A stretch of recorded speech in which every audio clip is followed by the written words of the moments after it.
Good morning. I wanted to say how happy I am to be back teaching online, and I look forward to seeing you in class as well. My health, I think, has improved significantly, and I look forward to being back on a regular basis. So today's lecture is continuing our journey with regard to perception. And I wanted to bring you back to our model of information processing. Notice how you have input at the beginning of the model, stimulus identification here, a response selection, the programming of that response, and then output. If I were to look at perception, you would see that perception falls within the process stimulus identification in this model. It's a cognitive process, and what perception does is help us to identify certain stimuli in the environment. What I want you to realize is that stimuli come in many different forms, and also there are many factors that affect whether or not we engage with stimuli in our environment. Over the next two lectures, both today and in class on Thursday, we're going to talk about some of the changes in the individual and also the stimuli that could affect the perception of information. Generally, it's thought that past experience and therefore the expectations that a person has shapes their perception of stimuli or the environment. So just to continue, that process that we were just talking about, the information processing model, the whole model, is measured by a variable called reaction time.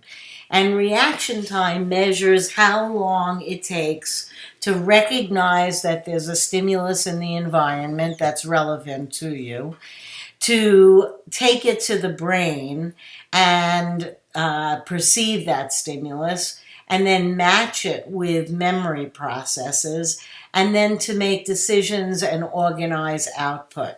So you'll notice that I have here the start of a swim meet, and what I want to show you is that this timeline indicates the reaction time phase. The reaction time is from the time that the signal sounds, and then approximately 160 to 190 milliseconds later, you begin to see the swimmer push out of the blocks.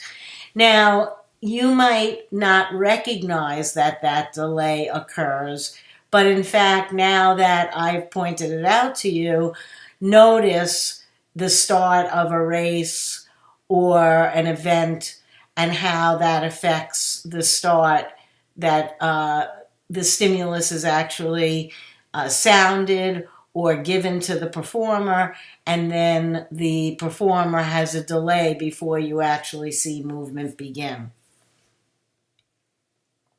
So again, you can see our model here, and reaction time would be the whole measure from input, including the central processes, and right there, just as output is beginning, in other words, that motor pattern is beginning to emerge, right there is the end of the reaction time phase. In lab this week, we're going to talk about the output just a little bit. That would be the movement itself, and that's measured with another variable called movement time.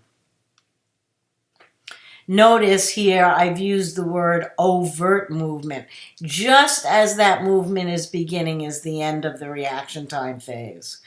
So reaction time comes in three different types. The first type is what we refer to as simple reaction time. Simple reaction time means that you have a single stimulus and you're going to respond to that stimulus when it occurs. So in simple reaction time paradigms, you could pre-program your response and be ready to go the minute the sound of the horn, the shot of the gun, the sound of the official's voice. Choice reaction time means that there are multiple stimuli in the environment that are relevant to the performer, and the performer does not know which of those stimuli is going to occur.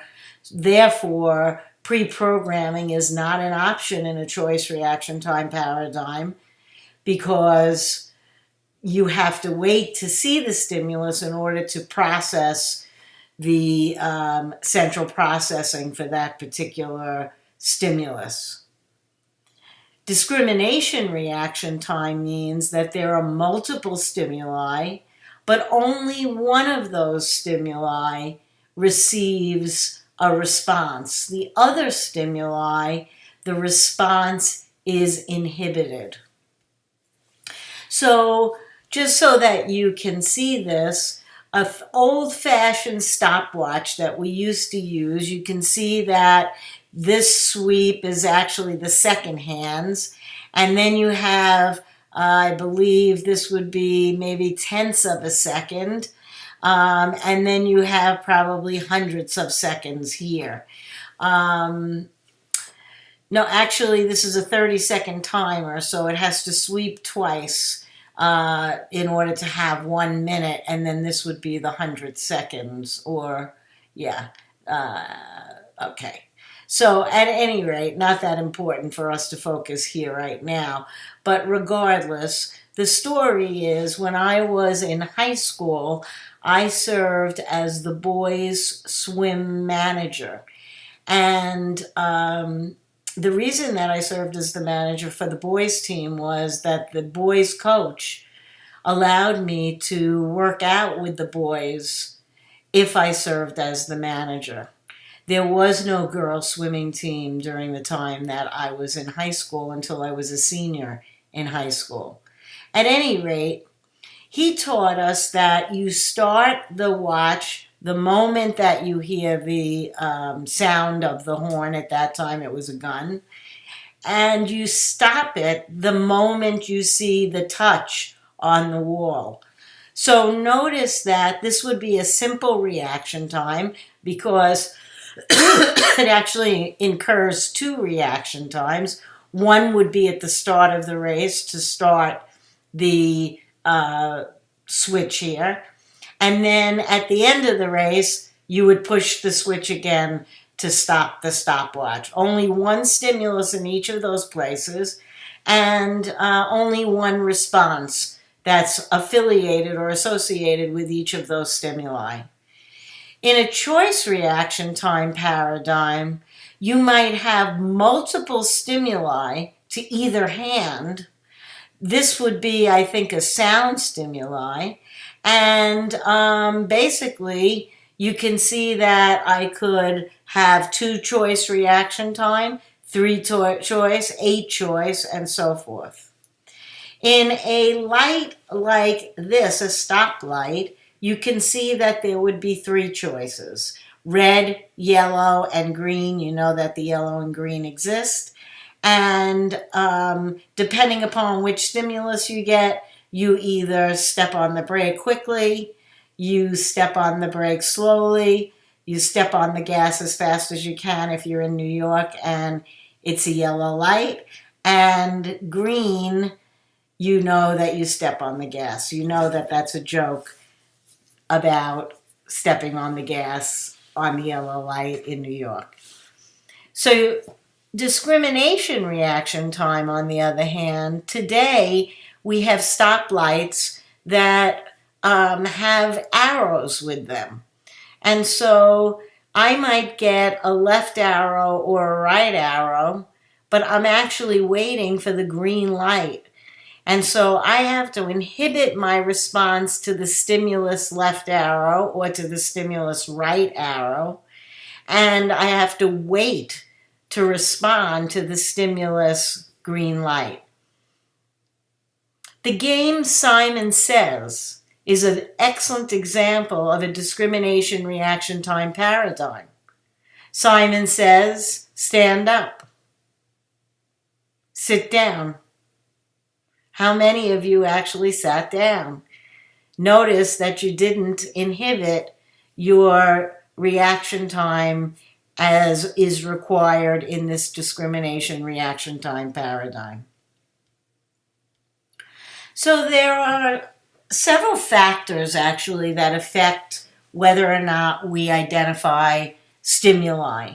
And they include stimulus clarity. In other words, how sharp something is or how in focus the information is.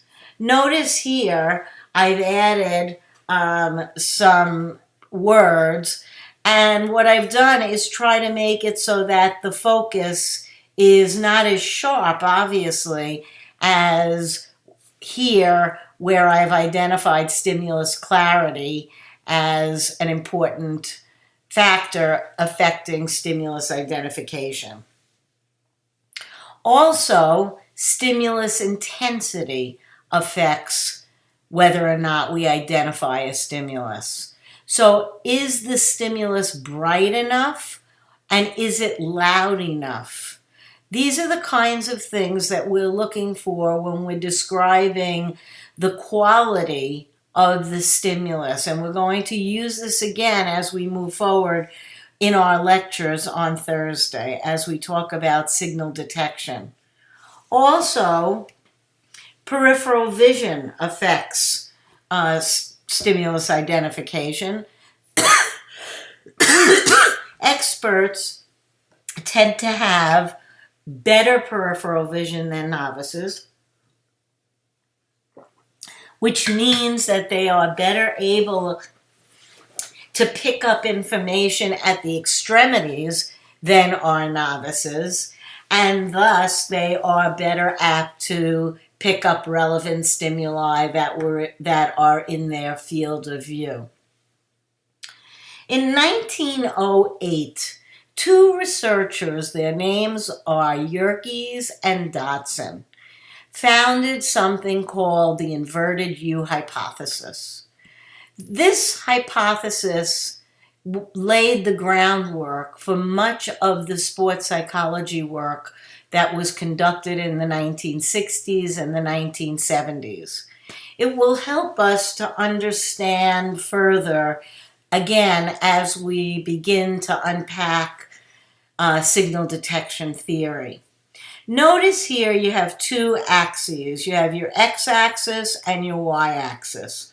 On the x-axis, what I've plotted here, or what Yerkes and Dodson plotted, are arousal levels. You'll notice that this would be low levels of arousal, and this would be high levels of arousal. On the y-axis, you'll notice that performance is plotted. Performance could be poor or good. At the top of the inverted U, where you see the asterisk, that describes the optimal level of performance.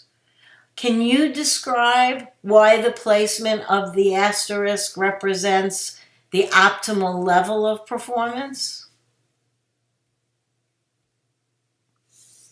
So what are the things that might affect the inverted U hypothesis?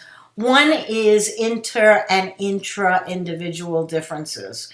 Our past experiences make each of us different and also create a set of expectations within us for what we think is going to happen in a particular environment. Certain smells might bring up information that would affect you that has no effect whatsoever on me, and vice versa. The meaningfulness of information. How meaningful information is to you if you feel that a class is a waste of time and you don't understand any of the material. It's not a meaningful class to you, and therefore that could affect the placement on the inverted U hypothesis. complexity. If I had to take chemistry 1A and 1B and physics 2A and 2B, I'm not sure how well I would do because that information is quite complex. So you're all operating at very high levels. Any variation creates arousal in individuals, and that arousal could be good, and it also could affect you in ways that push you over the inverted U. As well, uncertainty in the environment. If you are walking through the streets at night, 2 o'clock in the morning, by yourself, and somebody walks up behind you,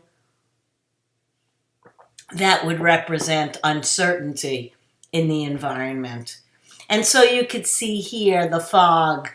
I have some uncertainty as I get down to the bottom of the steps. I can't see what's there. And so that contributes to my levels of arousal. But in fact, if the environment looked something like this, then I really have some uncertainty because of the physical conditions, the mechanics, the biomechanics related to the ice on the road, the fog. All of that is going to affect my perception of information, my ability to detect it further out, as compared to a gorgeous day like this where I have extremely good vision and I could see with clarity and intensity. So as we move forward in our lecture on Thursday, we're going to be looking at perception in terms of detection, comparison, and recognition. I look forward to seeing you all in class on Thursday and hope you're all healthy. Okay, take care, everybody.